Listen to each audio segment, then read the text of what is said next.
I've been a fan of this thread for a long time, but never had a story that was interesting or creepy enough to contribute. Until my sister reminded me of a very weird encounter she experienced about 6 or 7 years ago, commuting in and out of London on the underground train. One evening, after work, which I believe to have been a Thursday, my sister went out for a few drinks with her colleagues, which is pretty normal as they say Thursday is the new Friday here in London. It must have been around 9 p.m. when my sister started her journey home, which takes about 30 to 40 minutes door to door. The first train that she got on was the Underground Tube, which would have been fairly busy around this time, a Thursday night, and this would give her no reason to be concerned about her safety, but still keeping her wits about her. However, shortly after getting on the train, she noticed a very tall white guy in his early 20s, same age as my sister at this point, who dressed in stereotypical goth clothing, long leather coat, chunky platform shoes, and pale, emotionless face that hid behind long black hair. Now, you see all sorts in London, especially on the underground at night, but what made my sister concerned is that ever since she noticed him, she realized he'd been staring at her the entire time with a very expressionless, creeper alerting look. In response to this, she acted as though she hadn't noticed and continued to mind her own business, knowing that she had a few more stops until she was to change trains and get rid of this weirdo. Her stop came, she got off, and so did the guy, pacing behind her in big, chunky boots and swaying long hair. Seeing as the station was a busy one that many people changed at, my sister tried to reassure herself that it was just a coincidence, and he just needed to change at a different train at the same station as her. Although, he just seems to be doing so with a very menacing look on his face. Keeping this in mind, my sister, having used that London Underground for about 5 years at this point, decided to test the guy by taking a secret tunnel. Basically a tunnel that is not signposted or advertised to be used to access the train platforms, but takes the same routes as all the others. Now, if the guy also took this route, then it would confirm that he is in fact following my sister, and she can then start to worry. She took the tunnel, so did he. She got on her train, so did he, all the while staring at her menacingly behind his long black hair. The trains were still busy at this point, so my sister didn't feel a threat as much, but wanted to get rid of the guy either way. He was seriously creeping her out, so she decided to stay at the next station. She would quickly step out the carriage, and then quickly jump right back on the train, and if the guy is following her, then he would hopefully lose her with this trick. The train arrived at the next station, and my sister hesitantly stepped out of the carriage onto the platform and acted as if she was assessing her journey before jumping back on again at the sound of the closing doors. The guy did the exact same thing. She was now definitely in panic mode and could see this guy was getting a thrill out of chasing / scaring her, and realized that she needed to get someone else on this fairly busy train aware. I must mention that most commuters on London's trains are so wrapped up in their newspapers, iPads, and phones that they would barely notice a nervous woman on the train, let alone a pregnant lady that deserves a seat. So my sister quickly starts looking at all the other people on the train who she feels would be safe to talk to or could approach possibly and help, and decides to approach, in panic, a fairly elderly couple that are sitting down. Excuse me, please help me. A man is following me and I'm scared. Can I please sit with you? Now, if there isn't anything that my sister has taken from this experience, it is to not approach elderly couples in times of need. They were bloody blind. The poor couple were understandably taken aback by my sister's claims, and not being able to see who she was, they were a little reluctant to talk to her. So she pretty much summed up her life story in the 15-minute train journey that she had left, while they eventually assured her that they would stay with her. Not too many stops left from the station nearest to our home. My sister called her dad, who came to pick her up immediately. My sister, the elderly couple in tow, got off the station and the creepy guy followed, although lagging behind now. All three got in the cab as my dad offered the elderly couple a lift home for helping out my sister, and they watched the weird gothic guy walk off into the high street smiling. Luckily, my sister got home safe, with only a story to reveal, but all the family wondered what that guy's intentions really were. A cheap thrill, or to fulfill a creepy fantasy. On behalf of my sister, weird goth guy, let's not meet again.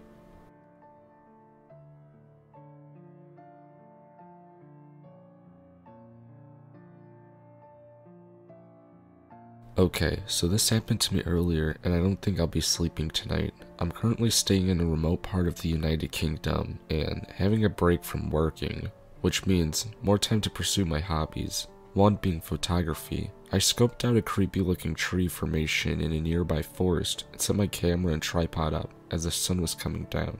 As you know, for that extra creepy vibe. As I'm happily taking photos, I see a woman pass through the entrance to the arched trees. This woman had parked her car next to mine when I arrived. She went past a couple of times, looking at me for prolonged periods, with each time she passed. I assume she wants to come up this path, but sees I'm taking photos and decides to walk elsewhere. Approximately 5 minutes go by, and she appears again, this time walking towards me, dragging her left side slightly with a strange limp. She stops once and stares at me for a few seconds, then starts walking towards me again. I ask her if she's okay. I'm starting to put my camera away at this point, and readying my tripod for me to use for self-defense, just in case, because the vibe I'm getting is way off with this lady, as she starts grunting at me, then stops and stares again.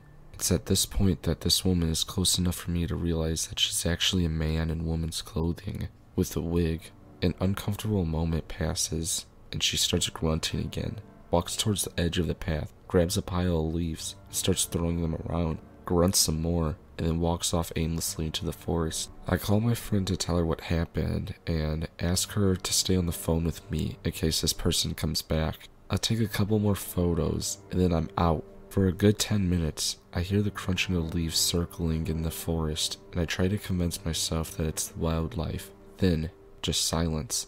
I take the photos, and I haven't seen or heard the person for around 15 minutes now, so I assume I'm safe. I leave the path, and see the car is gone. Thank fuck. However, I quickly notice that there is a man walking towards me from the entrance. It's the same fucking guy. He has changed into men's attire, and as he walks past me, he shoots me a grin that sends shivers down my spine. I don't scare easily, but this guy just gave me all the wrong signals, causing this overwhelming feeling of dread to wash over me. I'm still on the phone at this point and holding my tripod over my shoulder, just in case. I quickened my pace and got back into my car. As I did so, I saw him come out of the lane I had been going down, stop and look around, then starts walking towards my car with intent. This part is all on video. I video for a while and then haul the fuck out of there, driving past his car that he had moved down the road, thinking, what in the graybeard fuck just happened?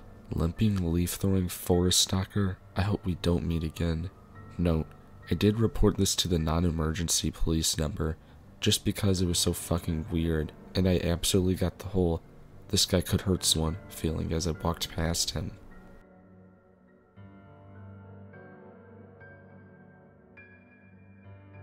I think I should start with a bit of background information. I'm a 17-year-old guy from the United Kingdom, Scotland, and in my area, it is not uncommon to have an odd junkie roaming around, kinda like stray dogs.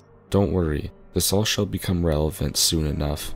Anyway, on with the story. It was a lovely July day last year, and I had just got finished doing my chores for the day, and was stoked to get outside. I finished up cleaning and headed out. My female friend, we'll call her Levi, had met me just outside my front garden, as she had lived close enough to aid me in my walk. Now, I should mention I was smoking a cigarette-sized blunt at this point, and I was almost done. We literally were about a couple of 100 yards away from the house, but couldn't see my house because the path was a twisted one, with houses at each side sheltering it, when an older-looking man, about mid-30s, dressed in a normal jogging suit with a backpack and a waterproof jacket over it all, approached us. We had just came around a bend. It was almost as if he was waiting there. My female friend was to the right of me, may I add. This was the first thing that set alarm bells off in my mind, but no big deal. I assumed that it was just a junkie about to ask us for a cigarette or some money, but before I could even react to seeing this man almost appear out of nowhere, he starts talking into a label of his jacket, rhyming off codes and numbers like they were a common practice. The man stated he was a police officer and that he was under suspicion that I had marijuana on my person. In my country, we have CID, which are basically undercover police officers who wear civilian clothing to catch people off guard. So me being the trusting person I am, or just really not wanting to get into trouble, asked the officer what the problem was. By this point, I could clearly tell this man was giving Levi the creeps, and she stuck close to me. What happens next still baffles me to this day, but also fills me with such relief, because I can assure you things could have been much worse. The supposed officer then proceeded to do the usual, stand against the fence, legs apart, arms in opposite direction routine, while he searched me. The search set off extreme alarm bells, as it wasn't the careful, very delicate police standard. The search was rushed and hasty and sloppy, and made me feel quite violated. I knew after this that we needed to get out of here. The man was acting visibly agitated when his frisk search turned out fuck all for the drugs he was claiming I had. Out of the blue, things make a turn for the worse. The man starts asking peculiar questions. He asked me heavily about drugs, if I have any, etc. He then asked me to empty my pockets. He searched my tobacco and then took my phone. By this point, the man was pushing me around and growing more and more agitated with every one of his questions. Where are you hiding your drugs? I seriously had nothing on me, and this man clearly wanted something that I didn't have, and I knew if I don't do something, he would act out, or so I assumed. He looked at my phone, then up to me. His eyes were crystal blue, like ice, and this short ordeal, I had never made eye contact with this guy, but as my gaze met his, I knew that this man wasn't fucking around. He chilled my blood as his stare bored right into me. He asked if he could find drug dealers on my phone, which I tell you right now, a police officer would not ask. I kept refuting, and then just as quickly as the ordeal started, it was over. The aggression had turned into panic, as if a switch had been flipped. The man pushed me away frantically, then shouted, "Fuck off, run away, get out of here." Obviously, we legged it out and didn't look back. Something I should mention, the man didn't address my female friend the whole time. She stood in complete shock through this whole thing. So weird junkie pretending to be a police officer, let's never have to meet again.